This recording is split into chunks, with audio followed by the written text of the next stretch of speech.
Bismillahirrahmanirrahim. Assalamualaikum warahmatullahi wabarakatuh. Saya Sulfia M. Andi, NPM 1007030150668, akan membahas kajian kesiapan Masjid Agung Cianjur sebagai pusat wisata religi dengan pembimbing Bapak Insinyur Bambang Pranggono MBA dan penguji 1 Ibu Gina Puspitasari STMT dan penguji 2 Ibu Leli Sidatul Aklia STMT.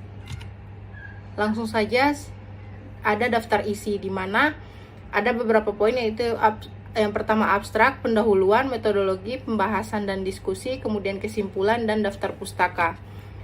Langsung saja untuk abstrak, di mana persoalan yang dikaji dalam skripsi ini yaitu untuk mendeskripsikan kesiapan Masjid Agung Cianjur sebagai pusat kawasan wisata religi.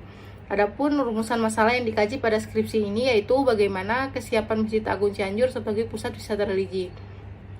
Dan dalam penelitian ini, peneliti menggunakan metode penelitian deskriptif kualitatif, yakni dengan menggambarkan keadaan yang terjadi di lapangan, kemudian pengumpulan data melalui observasi, wawancara atau interview, dan dokumentasi.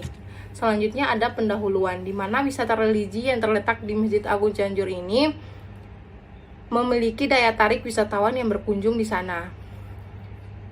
Masjid Agung Cianjur ini tampak sangat menarik di antara alun-alun. Kemudian ada pun tujuan penelitian, yang dimana untuk mengetahui kesiapan Masjid Agung Cianjur sebagai kawasan wisata religi. Maka untuk dapat menjawab tujuan tersebut, peneliti akan mengidentifikasi amenitas, aksesibilitas, dan ancillary.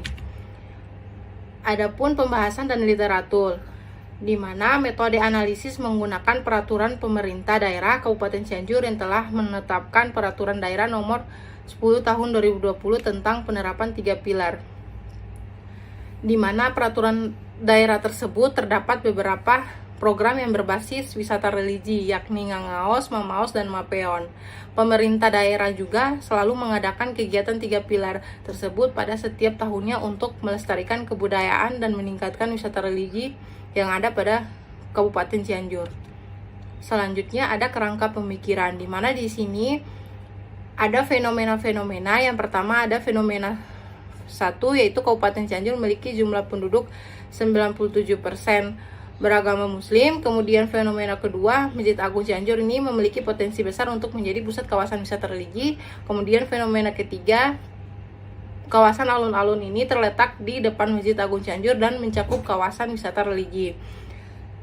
Selanjutnya ada problematikanya, kemudian rumusan masalahnya, kemudian tujuan, dan ada pun landasan kebijakan, di mana ada pun landasan literatur yang terdapat metode analisis, kemudian pengumpulan data seperti data primer dan data sekunder, dan yang terakhir terdapat kesimpulan dan rekomendasi.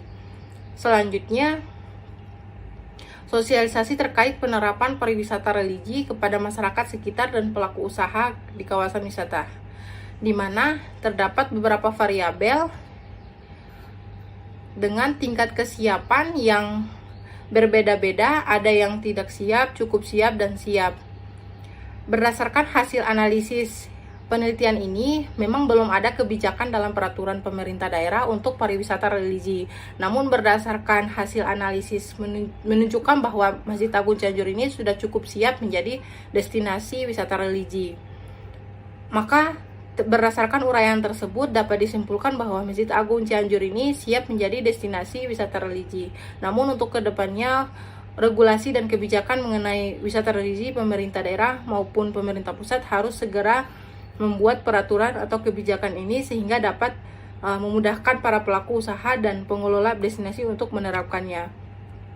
Yang terakhir kesimpulan, di mana dari kesimpulan ini diketahui tingkat kesiapan dan pada variabel amenitas, aksesibilitas, dan ancillary. yang dimana terdapat 2 poin. Yang pertama adalah berdasarkan hasil analisis kesiapan wisata religi yang melibatkan 2 variabel, yaitu amenitas dan aksesibilitas, objek destinasi wisata religi Masjid Agung Cianjur ini sudah siap menjadi pusat kawasan wisata religi. Kemudian yang kedua, berdasarkan hasil analisis kesiapan wisata religi berdasarkan ancillary dapat disimpulkan bahwa objek wisata masih perlu diperhatikan pengadaan fasilitas pendukung wisata religinya sehingga dapat dalam pengembangan pariwisata religi. Dan yang kedua, dalam aspek aksesibilitas masih perlu diperhatikan pelayanan wisata di kawasan wisata, salah satunya pengadaan pemandu wisata yang memahami konsepsi wisata religi. Demikian yang dapat saya sampaikan. Assalamualaikum warahmatullahi wabarakatuh.